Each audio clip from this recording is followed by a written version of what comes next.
जय भीम। मैं मेवालाल और आप देख रहे हैं बहुजन समय जनता संकट दोनों चैनल पे आप देखेंगे। तो साथियों, आज मैं दिल्ली प्रदेश प्रभारी अनिल सागर हैं, ये चुनाव लड़ चुके हैं। इनसे समझूंगा कि आखिर जो देश का माहौल बना रहा है कि आजकल एक माहौल चलाया जा रहा है कि संविधान बाबा साहब ने नहीं बनाया है, ये BN राव ने बनाया है। और इस सागर साहब से मैं समझूंगा कि आखिर ये इसके पीछे क्या क्या कारण है। सर, आपसे जानना चाह रहा हूँ, जिस तरह से माहौल बनाया जा रहा है कि कहा जा रहा है कि संविधान बाबा साहब ने नहीं बनाया है, BN राव बनाया है। आपने संविधान पढ़ा है कि नहीं पढ़ा है? नहीं, ये सवाल तो वो लोग कर रहे हैं ना जिन लोगों ने संविधान नहीं पढ़ा, तभी तो वो निर्माता किसी और को बता रहे हैं।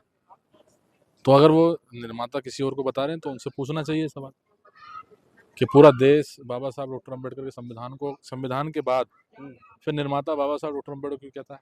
ये सवाल आपको उनसे करना चाहिए, ये सवाल मुझसे थोड़ा नहीं, करना आपसे पूछ रहा हूँ, उनका चाहिए। जवाब तो मिलेगा ना। क्या प्रूफ है संविधान बाबा साहब ने बनाया है? पूरा देश बताता है संविधान बाबा साहब डॉक्टर अम्बेडकर ने बनाया है। है।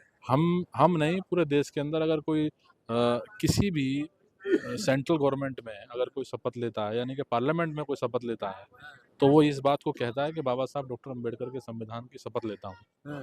वो बाबा साहब संविधान के बाद नाम लेता है। तो मुझे तो ये ऐसे सवाल जो हैं वो मतलब कि आप ये समझिए कि एक ऐसी मानसिकता जो अपाहिज मानसिकता मैं कहता हूँ उन लोगों को। एडवोकेट हैं सर ऐसे लोग जो आप भी बात कर रहे हो। नहीं नहीं, एडवोकेट होंगे हाँ, पर ज़रूरी नहीं है। बाबा साहब तो खुद कहते थे हाँ, कि भाई शिक्षा लेने वाला ही आदमी देश के अंदर, ज़रूरी नहीं है कि मैं उसको कहूँगा कि वो बुद्धिवादी आदमी है। हाँ, जो इस देश के अंदर व्यवस्था के खिलाफ लड़ रहा है, चाहे वो कमज़ोर वर्ग का अनपढ़ आदमी क्यों ना हो, वो सही मायने में एक बुद्धिवादी आदमी है जो इस देश के अंदर व्यवस्था के खिलाफ लड़ रहा है।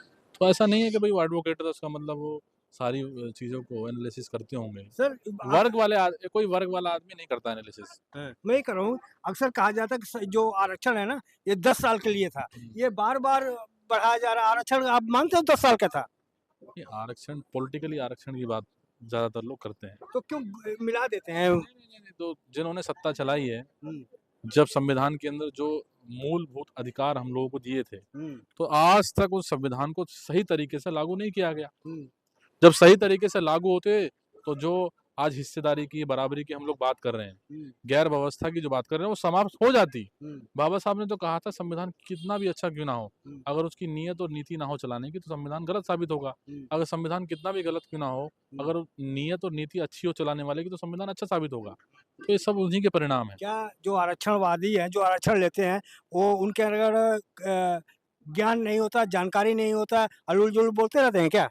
नहीं नहीं, मैं ऐसा नहीं कहूँगा। मुझे तो ऐसा लगा नहीं कोई भी आरक्षण लेने वाले को अरे और, बयान आ रहा है सर, जो और संतोष ये संतोष वर्मा है जो IAS हैं, वो कह रहे हैं जो उलूल जुलूल बोल रहा है ये आरक्षणवादी है, इसलिए ऐसा बोल रहे हैं। नहीं, संतोष वर्मा बोल रहे हैं या कोई और बोल रहा है? नहीं, संतोष वर्मा जो बोले हैं कि बहन बेटी वो ब्राह्मण की लड़कियां हमारे यहाँ हो, ये अलूल जलूल बोल रहे हैं। उन्होंने कहा कि आर्थिक, जब उन्होंने इस बात का जवाब दिया, जहाँ तक कि मैंने सुना, देखो मैं ज़्यादा सुना नहीं मैंने उनको, उन्होंने कहा कि भाई जो आरक्षण की जो जो मांग की जो बात कर रहे हैं, आरक्षण नहीं आर्थिक आधार पे हो। उन्हें, सुनिए, हाँ हाँ, अब सुनो पूरी बात। जिसने कहा उसका जवाब उन्होंने दिया। जी जी, यह देश के अंदर हर एक मनुवादी व्यवस्था से लैस आदमी जो होता है ना, वो यही कहता है कि भाई आरक्षण आर्थिक आधार पे होना चाहिए। तो उन्होंने कहा कि हम इस बात को मानते हैं, आरक्षण आर्थिक आधार पे होना चाहिए, पर इस देश के अंदर जब तक रोटी बेटी का संबंध नहीं होगा, यानी कि अगर मेरा रिश्ता या संबंध, यही तो विवाद है। रोटी बेटी का संबंध क्या होता है? रिश्ता क्या होता है? हाँ, रिश्ता ही तो यही होता है, रोटी नहीं, बेटी का वो संबंध। संबंध का मतलब जैसे मियाँ बीवी का संबंध है, वो नहीं जोड़ के देखा जा रहा है। नहीं नहीं, वो तो बिल्कुल जुड़ेगा। रोटी बेटी का संबंध इसी को कहते हैं कि अगर मेरा बच्चा काबिल आप है। भी वही बात कर रहे हैं जो विवाद वाली बात कर रहे हैं आप। मैं विवाद की बात ही नहीं कर रहा। वो कर रहे हैं कि संबंध का मतलब जैसे मियाँ बीवी अब का संबंध। देखिए, अब हर शब्दों का अलग अलग मोल होता है। आप किसी शब्दों को किस तरीके से आप तोड़ मोड़ के, तो इसको रिश्ता भी तो कह सकते थे ना। मैं वही बोल रहा हूँ, आप सुनिए, रोटी बेटी का संबंध इसको कहते हैं।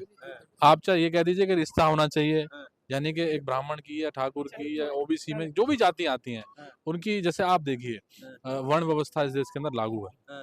तो अगर वर्ण व्यवस्था जब लागू है, तो जैसे ब्राह्मण ब्राह्मण कुल में जितने भी लोग हैं वो ब्राह्मण से शादी करते हैं, क्षत्रिय हैं वो क्षत्रिय कुल में शादी करते हैं, वैश्य हैं वैश्य कुल में शादी करते हैं। करते हैं। और शूद्र के अंदर जो इस देश के अंदर 80% मतलब 85 से % से ज़्यादा आबादी वाले लोग, वो रोटी बेटी का संबंध नहीं अपनाते आपस में।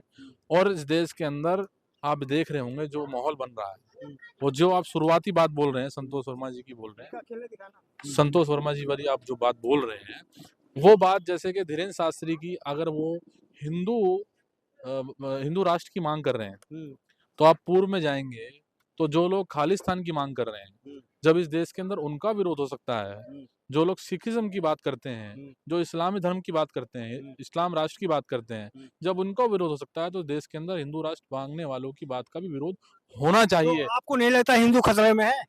जो खतरे में हो, हम तो इस बात को नहीं मानते, हम संविधानवादी लोग हैं, हम अपना खतरे में क्यों मानेंगे? जो लोग इस व्यवस्था जो हम लड़ रहे हैं ना, व्यवस्था के खिलाफ हम तो लड़ रहे सर हैं, उनका भी वो तो कमजोर हो रही है ना। संविधान तो उनको भी अधिकार दिया ना अपने धर्म के प्रचार प्रसार करने का। उसकी व्यवस्था को तोड़ रहा है, इसलिए उनको लग रहा है कि हिंदू धर्म खतरे में है। तो भारत के प्रधानमंत्री को इस्तीफा देके ये कह देना चाहिए कि हिंदू धर्म खतरे में है, मेरे बस की नहीं है भाई हिंदू धर्म को बचाना। तो संतोष वर्मा का सपोर्ट करते हैं आप जो बयान दिया है? भाई मैं तो व्यवस्था में ऐसे जो भी लोग हैं, जो ऐसी व्यवस्था में जो गैर बराबरी की व्यवस्था को सीधा जवाब दीजिए ना। हम सपोर्ट करते हैं, कोई दिक्कत नहीं, हम समर्थन में उनके। हाँ, हम समर्थन में। तो ब्राह्मण के बेटियां दलितों के यहाँ रिश्ता करना चाहिए? नहीं, कोई भी कर सकता है, होती भी है, ऐसे थोड़ा ना कि कोई संतोष वर्मा ने कह दिया तो होगी, या किसी ने कह दिया होगी। जब धीरेन्द्र शास्त्री की बहन खुद मुस्लिम समुदाय में जब उनकी शादी हुई है, तो कोई ये तो संतोष मीडिया का वर्मा दुष्प्रचार है सर। तो दुष्प्रचार हो कुछ भी हो, हमें तो उन्होंने खुद कहा था जब वो वहाँ दुबई में गए थे घूमने के लिए अपने रिश्तेदारों के साथ, तो वो जब वही बयान देते हैं तो हम मीडिया का दुष्प्रचार क्यों कहें? सर मैं ये जानना चाहूँ जी, मैं ये कह रहा हूँ सर, पार्टी के बारे में थोड़ा बताएं। चंद्रशेखर जी जगह जगह जा रहे हैं, कह रहे हैं कि हम मनुवाद से हम करें, हम इसका खात्मा करेंगे। कैसे खात्मा करेंगे? अभी आप लोग जम्मे जम्मे अभी उभर रहे हैं, कैसे बड़े बड़े आपके सामने पैसे वाले हैं, बाहुबली हैं, कैसे मुकाबला करेंगे? जुम्मे 4 दिन हुए, ये कहो ना, अभी तो बोल रहे थे इस देश के अंदर सबसे बड़ी ताकत अम्बेडकरवाद की है, और सही मायने में जो अम्बेडकरवाद को लेके चलेगा। आज हमारी सत्ता तो नहीं है, पर अगर कोई भी आरोप लगता है तो चंद्रशेखर अगर कोई बाबा साहब के समक्ष होके खड़ा होके बात करता है तो उसका विरोध होता है। उसका नाम है चंद्रशेखर आजाद। एक चीज आरोप लगता है, चंद्रशेखर जो हर जगह पहुंच जाते हैं जहां भी अत्याचार होता है, लेकिन किसी के न्याय नहीं दिला पाए आज तक। नहीं, आप बताओ मुझे, एक बताओ घटना, कोई भी घटना बताओ, कहाँ न्याय दिलाया? नहीं घटना तो बताओ मुझे, तभी तो मैं न्याय बताऊंगा कहाँ नया नहीं हुआ। अरे आज वहाँ पे गए प्रयागराज में, वहाँ देखो कितने लड़के गिरफ्तार हो गए, उनको न्याय दिलाया? तो पता ही नहीं है ना, तभी तो आप ये बोल रहे हैं। जिन लोग जो उस घटना में जेल में गए थे, उसमें से 70% लोग जो है रिहा हो चुके हैं। 70% लोग रिहा हो चुके हैं, आपको ये पता ही नहीं है। और किसने रिहा किया? किसने रिहा किया? भीम आर्मी की एडवोकेट सेल, यानी कि जो अधिवक्ता की जो यूनिट है, उन लोगों ने उनको बाहर निकाला है। आप कैसे कह सकते हैं कि भाई न्याय नहीं दिला रहे?